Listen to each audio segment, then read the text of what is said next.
श्री विष्णु पुराण द्वितीय अंश अध्याय 4 लक्ष तथा शालमल आदि द्वीपों का विशेष वर्णन। श्री पराशर बोले, जिस प्रकार जम्बूद्वीप शार समुद्र से घिरा हुआ है, उसी प्रकार शार समुद्र को घेरे हुए प्लक्ष द्वीप स्थित है। जम्बूद्वीप का विस्तार 1 लाख योजन है और है ब्रह्मन। प्लक्ष द्वीप का उससे दूना कहा जाता है। प्लक्ष द्वीप के स्वामी मेघातिथि के 7 पुत्र हुए।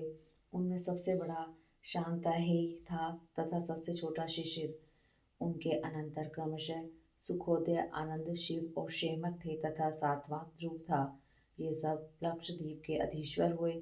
उनके अपने अपने अधिकृत वर्षों में प्रथम शांत हाय वर्ष है तथा अन्य शिशिर वर्ष, सुखोदय वर्ष, आनंद वर्ष, शिव वर्ष, शेमक वर्ष और ध्रुव वर्ष है तथा उनकी मर्यादा निश्चित करने वाले अन्य 7 पर्वत हैं।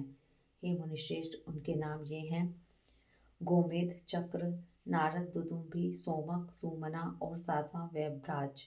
इन अतिसुरमय वर्ष पर्वतों और वर्षों में देवता तथा गंधर्वों के सहित सदा निष्पाप प्रजा निवास करती है। वहाँ के निवासीगण पुण्यवान होते हैं और वे चिरकाल तक जीवित रहकर मरते हैं। उनको किसी प्रकार की आदि व्याधि नहीं होती और निरंतर सुख ही रहता है। उन वर्षों की 7 ही समुद्रगामिनी नदियां हैं। उनके नाम तुम्हें बतलाता हूँ, जिनके श्रवण मात्र से वे पापों को दूर कर देती हैं। वहाँ अनुतप्ता, शिखी, विपाशा, त्रिदिवा, अक्लमा, अमृता और सुकृता, ये ही 7 नदियां हैं। यह मैंने तुमसे प्रधान प्रधान पर्वत और नदियों का वर्णन किया है। वहाँ छोटे छोटे पर्वत और नदियां भी और भी सहस्त्रों हैं।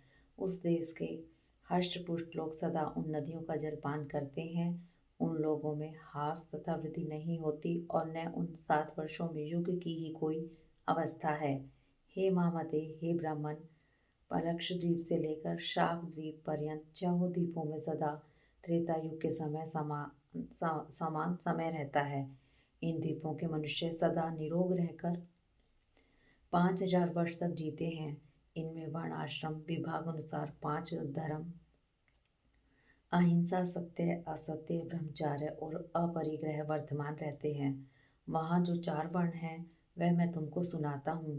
हे मुनिसतम, उस द्वीप में जो आर्य, कुरर, विदियस्य और भावी नामक जातियां हैं, वे ही क्रम से ब्राह्मण, क्षत्रिय, वैश्य और शूद्र हैं। हे द्विजोत्तम, उसी में जम्बू वृक्ष के ही परिमाण वाला एक पलक्ष पाकर का वृक्ष है, जिसके नाम से उसकी संज्ञा प्लक्ष द्वीप हुई है। वहाँ आर्य आदि वर्णों द्वारा जगत सृष्टा सर्वरूप सर्वेश्वर भगवान हरि का सोम रूप से यजन किया जाता है। पलक्षद्वीप अपने ही बराबर परिमाण वाले वृत्ताकार इक्षुरस के समुद्र से घिरा हुआ है। इस प्रकार मैंने तुमसे संक्षेप में पलक्षद्वीप का वर्णन किया। अब तुम शालमल द्वीप का विवरण सुनो। शालमल द्वीप के स्वामी वीरवर वपुष्मान थे। उनके पुत्रों के नाम महामुने हैं। वे श्वेत, हरित, जिमुत, रोहित, वैदुत, मानस और सुप्रभ थे। उनके 7 वर्ष उन्हीं के नामानुसार संज्ञा वाले हैं। यह पलक्ष द्वीप को घेरने वाला इक्षुरस का समुद्र अपने से दूने विस्तार वाले इस शालमल द्वीप से चारों ओर से घिरा हुआ है। वहाँ भी रत्नों के उद्भव स्थान रूप 7 पर्वत हैं, जो उसके 7 वर्ष के विभाजक हैं तथा 7 नदियां हैं। पर्वतों में पहला कुमुद, दूसरा उन्नत और तीसरा बलाहक तथा चौथा द्रोणाचल है, जिसमें नाना प्रकार की महाऔषधियाँ हैं। 5वां कंक, छठा महिष और 7वां गिरिवर ककुधान है। अब नदियों के नाम सुनो। वे योनि, तोया, वृतृष्णा, चंद्रा, मुक्ता, विमोचनी और निवृत्ति हैं तथा स्मरण मात्र से ही सारे पापों को शांत कर देने वाली हैं। श्वेत, हरित, वैदुत, मानस, जीमूत, रोहित और अति शोभायमान सुप्रभ, ये चारों वर्णों से युक्त 7 वर्ष हैं। हे महामुने, शालमल द्वीप में कपिल, अरुण, पीत और कृष्ण, ये 4 वर्ण निवास करते हैं, जो पृथक पृथक क्रमशः ब्राह्मण, क्षत्रिय, वैश्य और शूद्र हैं। ये यजनशील लोग सबके लिए आत्मा, अव्यय और यज्ञ के आश्रय वायु रूप विष्णु भगवान का श्रेष्ठ यज्ञों द्वारा यजन करते हैं। इस अत्यंत मनोहर द्वीप में देवगण सदा विराजमान रहते हैं। इसमें शालमल सैंबल का एक महान वृक्ष है जो अपने नाम से ही अत्यंत शांतिदायक है। यह द्वीप अपने सामान्य विस्तार वाले एक मदिरा के समुद्र से सब ओर से पूर्णतः घिरा हुआ है और यह सुर समुद्र शालमल द्वीप से दूने विस्तार वाले कुश द्वीप द्वारा सब ओर से परिवेष्टित है। कुश द्वीप में वहाँ के अधिपति ज्योतिषमान के 7 पुत्र थे। उनके नाम सुनो। वे उद्भिद वेणुमान वैरथ लंबन धृति प्रभाकर और कपिल थे। उनके नाम अनुसार ही वहाँ के वर्षों के नाम पड़े। उसमें दैत्य और दानवों के सहित मनुष्य तथा देव गंधर्व यक्ष और किन्नर आदि निवास करते हैं। हे मामुने वहाँ भी अपने अपने कर्मों में तत्पर दमी सुष्मि स्नेह और मदेह नामक 4 ही वर्ण हैं जो क्रमशः ब्राह्मण क्षत्रिय वैश्य और शूद्र ही हैं। अपने प्रारब्ध क्षय के निमित्त शास्त्र अनुकूल कर्म करते हुए महाकुश द्वीप में ही वे ब्रह्म रूप जनार्दन की उपासना द्वारा अपने प्रारब्ध फल के देने वाले अति उग्र अहंकार का क्षय करते हैं। हे महामुने, उस द्वीप में विद्रुम हेमशैल द्युतिमान पुष्पवान कुशेशय हरि और 7वां मंदराचल ये 7 वर्ष पर्वत हैं तथा उसमें 7 ही नदियां हैं। उनके नाम क्रमशः सुनो। वे धुत पापा शिवा पवित्रा सम्मति विदुत अम्बा और मही हैं। ये संपूर्ण पापों को हरने वाली हैं। वहाँ और भी शास्त्रों छोटी छोटी नदियाँ और पर्वत हैं। कुश द्वीप में एक कुश का झाड़ है, उसी के कारण इसका नाम यह पड़ा। यह द्वीप अपने ही बराबर विस्तार वाली घी के समुद्र से घिरा हुआ है और वह घृत समुद्र क्रौंच द्वीप से परिवेष्टित है। हे महाभाग, अब इसके अगले क्रौंच नामक महाद्वीप के विषय में सुनो, जिसका विस्तार कुश द्वीप से दुना है। क्रौंच द्वीप में महात्मा द्युतिमान के जो पुत्र थे, उनके नाम अनुसार ही महाराज द्युतिमान ने उनके वर्षों के नाम रखे। हे मुने, उसके कुशल मंदगन उषण पीवर अंधकारक मुनि और दुदुम्बी ये 7 पुत्र थे। वहाँ भी देवता और गंधर्वों से सेवित अति मनोहर 7 वर्ष पर्वत हैं। हे माँ बुद्धे, उनके नाम सुनो। उनमें पहला क्रौंच, दूसरा वामन, तीसरा अंधकारक, चौथा घोड़ी के मुख के समान रत्नमय स्वाहिनी पर्वत, 5वां दिवावृत, छठा पुंडरीकवान और 7वां महापर्वत दुदुम्बी है। वे द्वीप परस्पर एक दूसरे से दूने हैं और उन्हीं की भांति उनके पर्वत भी उत्तरोत्तर द्विगुण हैं। इन सुरमय वर्षों और पर्वत श्रेष्ठों में देवगणों के सहित संपूर्ण प्रजा निर्भय होकर रहती है। हे मामुने, वहाँ के ब्राह्मण क्षत्रिय वैश्य और शूद्र क्रम से पुष्कर पुष्कल धन्य और तिष्य कहलाते हैं। वहाँ जिनका जल पान किया जाता है उन नदियों का विवरण सुनो। उस द्वीप में 7 प्रधान तथा अन्य सैकड़ों शूद्र नदियाँ हैं। वे 7 वर्ष नदियाँ गौरी कुमुदवती संध्या रात्रि मनोजवा शांति और पुंडरीका है। वहाँ भी रुद्र रूपी जनार्दन भगवान विष्णु की पुष्कर आदि वर्णों द्वारा यज्ञ आदि से पूजा की जाती है। यह क्रौंच द्वीप चारों ओर से अपने तुल्य परिमाण वाले दधि मंडप मट्ठे के समुद्र से घिरा हुआ है। हे मामुने, यह मट्ठे का समुद्र भी शाक द्वीप से घिरा हुआ है जो विस्तार में क्रौंच द्वीप से दुगना है। शाक द्वीप के राजा महात्मा भव्य के भी 7 ही पुत्र थे। उनको भी उन्होंने पृथक पृथक 7 वर्ष दिए। वे 7 पुत्र जलद कुमार सुकुमार मरीचक कुसुमोद मोदाकी और महाद्रुम थे। उन्हीं के नाम अनुसार क्रमशः वहाँ 7 वर्ष हैं और वहाँ भी वर्षों का विभाग करने वाले 7 ही पर्वत हैं। हे द्विज, वहाँ पहला पर्वत उदयाचल है, दूसरा जलाधार, अन्य पर्वत रैवतक श्याम अस्ताचल आंबिकेय और अति सुरमय गिरिश्रेष्ठ केसरी है। वासित और गंधर्वों से सेवित एक अति महान शाक वृक्ष है जिसके वायु का स्पर्श करने से हृदय में परम आह्लाद उत्पन्न होता है।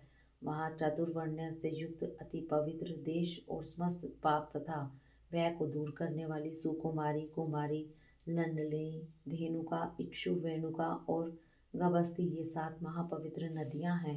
हे मामुने, इनके सिवा उस द्वीप में और भी सैकड़ों छोटी छोटी नदियाँ और सैकड़ों हजारों पर्वत हैं। स्वर्ग भोग के अनंतर जिन्होंने पृथ्वी तल पर आकर जलद आदि वर्षों में जन्म ग्रहण किया, वे लोग प्रसन्न होकर उनका जल पान करते हैं। उन 7 वर्षों में धर्म का हास पारस्परिक संघर्ष अथवा मर्यादा का उल्लंघन कभी नहीं होता। वहाँ मग, मागध, मानस और मदंग ये चार वर्ण हैं।